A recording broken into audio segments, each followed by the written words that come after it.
Halo guys, halo semuanya, selamat datang kembali di channel Alu Cerita Film. Dan bagaimana kabar kalian? Tentunya Mimin selalu doakan agar kalian dalam keadaan baik dan sehat selalu.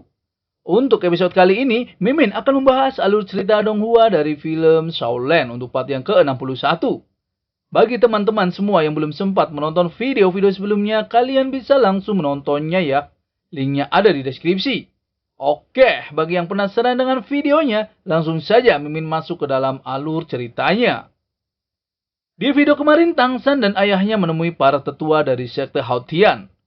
Tapi karena ayah Tangsan yaitu Tang Hou yang banyak bersalah dengan sektenya, apalagi ia dituduh oleh tetua sekte ketujuh kalau Tang Hou yang menyebabkan kematian anaknya. Jadi ia pun memutuskan jika Tangsan bisa menerima satu serangannya tanpa memakai martial soul, maka dendam kepada ayahnya akan berakhir. Tangsan pun setuju dengan permintaan tetua ketujuh. Tang Hou sedikit khawatir kepada Tangsan, karena tetua ketujuh adalah seorang title Daolo. Dan setiap pukulan palu Haotiannya memiliki berat melebihi 2.500 kg. Sedangkan ditambah cloning martial soul-nya, Tangsan harus menerima 2 kali lipat serangannya. Di saat bersamaan, tetua ketujuh meminta Tangsan bersiap-siap untuk menerima pukulannya. Ia pun mengeluarkan teknik jiwa ketujuhnya, yaitu perwujudan spiritual. Namun Tangsan dengan mudah menangkisnya dengan keterampilan kedua dari tulang jiwa pemberian Erming. Karena Tangsan bisa menangkis serangannya, tetua ketujuh dengan begitu sombongnya mengatakan kalau Tangsan tidak mungkin bisa bertahan di bawah tekanan wujud material soul-nya. Ia pun mengayunkan palu Haotiannya dan menyerang ke arah Tangsan. Akan tetapi Tangsan dengan begitu mudahnya mematahkan serangan palunya dengan teknik tulang jiwa tangan kiri kera raksasa Erming, yaitu tinju pemecah cakrawala kera raksasa. Xiaobu tahu kalau tinju pemecah cakrawala kera raksasa bisa langsung menekan udara menjadi kekuatan yang menakutkan dengan memanfaatkan pengendalian gravitasi. Dan tinju Tangsan sama dengan serangan sekuat tenaga Erming, yang berkekuatan sebanding dengan teknik jiwa ke-9 title Daolo.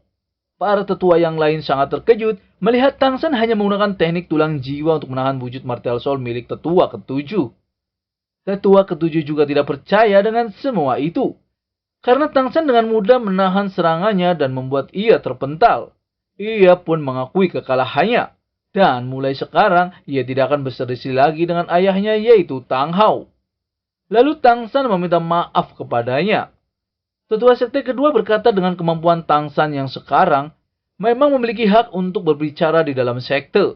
Tapi jika Tangsan ingin membantu Tang Hou berbicara, itu berarti Tangsan berani meragukan keputusan mendiang ketua sekte dan menantang kuasa ketua sekte. Namun Tangsan berkata kalau ia harus tetap meminta keadilan untuk kedua orang tuanya. Pamannya berkata orang yang tidak menghormati tetua sekte sama saja dengan mengkhianati sektenya. Dan 5 tetua bisa bertindak bersama untuk membunuhnya. Tangsan pun mengatakan kalau ia tidak takut sama sekali dan akan menantang 5 tetua sekte sekaligus. Demi kedua orang tuanya, mati pun ia tidak akan menyesal.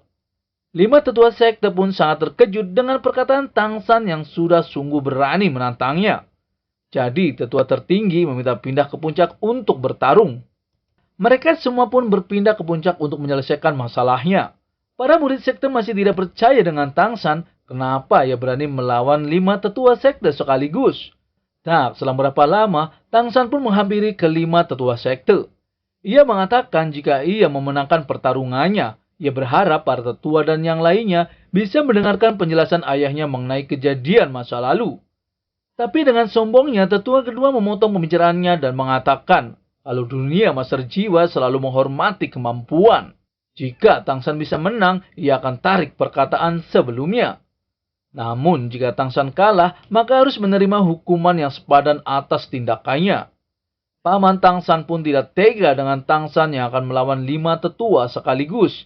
Ia meminta mohon kepada tetua kedua untuk memaafkannya. Namun tetua kedua mengatakan kalau Tangsan membantah keputusan terakhir ketua sekte terdahulu. Dan semua itu berkaitan dengan kehormatan sektenya. Jadi pamannya pun hanya bisa diam dan pasrah. Xiaowu sangat khawatir karena ia tahu kalau 5 title Daolo sekte Haotian itu lebih kuat dari 6 title Daolo yang dibawa oleh Bibi Dong. Tapi Tang San meminta untuk semua tenang dan jangan khawatir. Karena baginya, 5 tetua sekte hanyalah sebuah mainan. Ia sangat yakin kalau ia bisa membersihkan nama ayahnya dan menghilangkan selisih antara sekte. Dan ia tidak boleh kalah.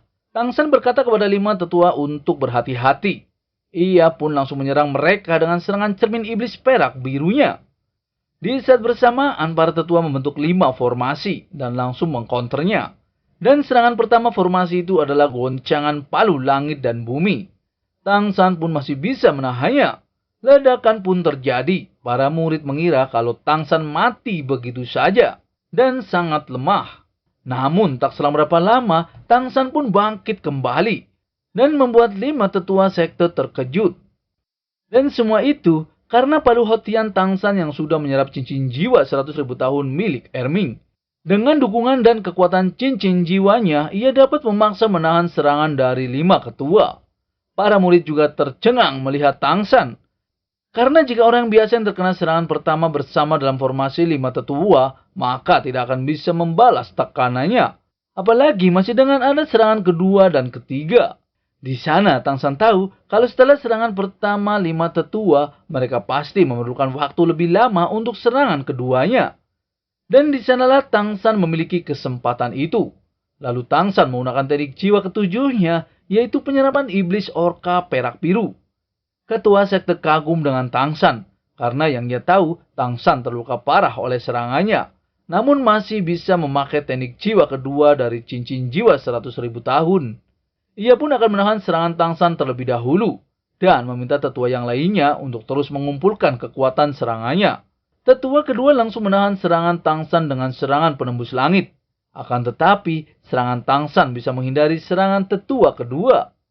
Seketika itu, Tang San mengeluarkan senjata Trisula Dewa Lautnya dan memblokir serangan tetua kedua. Dan menjadikan serangan iblis orkanya menembus dan mengenai para tetua yang lainnya. Mereka semua pun menggunakan teknik pelindung Hautian untuk bertahan. Seketika, serangan penembus langit tetua kedua hancur oleh senjata Dewa Laut Tang San. Tetua kedua tidak menyangka ternyata serangannya yang begitu kuat dikalahkan dengan begitu mudahnya oleh Tang San. Para tetua pun menyerang Tang San bersama-sama. Tang San pun masih bisa menangkis dengan mudahnya. Satu persatu pun terpental oleh Tang San. Dan Tang San tidak akan membiarkan mereka menyerang.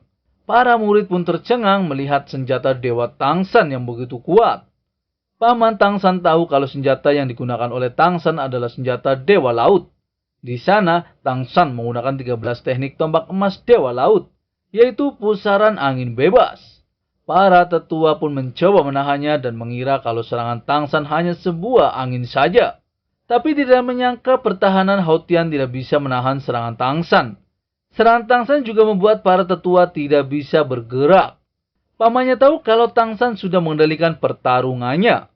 Lalu Xiaowu menjelaskan kepada pamannya kalau pusaran angin bebas Tang San memiliki batasan waktu 8 detik. Pamannya pun berkata kenapa Tang San tidak memakai jurus tersebut sejak awal.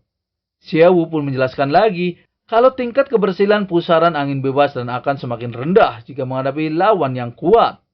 Untuk berjaga-jaga, Tang San menggunakan teknik penyerangan iblis orka perak biru terlebih dahulu. Dengan begitu, para tetua yang sedang kebingungan akan sulit menahan pusaran angin bebas Tang San. Karena hanya membatasi para tetua 8 detik saja, jadi Tang San memutuskan harus bisa mengalahkan 5 tetua. Lalu Tang San menggunakan teknik kedua dari 13 teknik tombak emas dan Dewa Laut, yaitu kehampaan ribuan tahun. Para tetua itu pun terpental dan terluka oleh serangan Tang San. Dan hanya tetua kedua yang tidak terkena serangannya. Di saat mereka menyerang kembali ke arah Tang San menggunakan teknik tulang jiwa kanan Blusuki Peitonya, yaitu cakar dewa pelambat langit, yang membuat keenam indera dan kekuatan jiwanya dipatasi. Di saat itu juga, Tang San menyerang dan membuat para tetua tidak berdaya. Tang Hao pun tahu kalau Daming dan Erming memang raja hutan yang paling kuat. Dan hanya dengan tulang jiwanya saja dapat memberikan masing-masing 2 teknik pengendalian dan ledakan. Dan itu sangat kuat. Pamannya juga berkata kalau sekarang 5 tetua sangat menderita. Dan itu adalah pukulan yang cukup besar bagi para tetua. Namun para tetua ikut senang karena melihat penerus berbakat dan pastinya sektenya memiliki harapan. 5 tetua itu pun terluka parah oleh serangan Tang San. Mereka pun menghampiri Tang San. Tetua ketujuh mengatakan kalau mereka tidak kalah dengan rasa puas, tapi para tetua takjub dengan perkembangan Tang San. Lalu Tang San meminta maaf atas kelancangannya yang sudah membuat para tetua kalah. Tang San menjelaskan kalau sebenarnya ia berani menantang karena seseorang. Dan orang tersebut adalah kakek buyutnya, yaitu Tang Chen. Mereka pun semua terkejut. Dan bagaimana keseruannya Mimin akan bahas di part selanjutnya ya.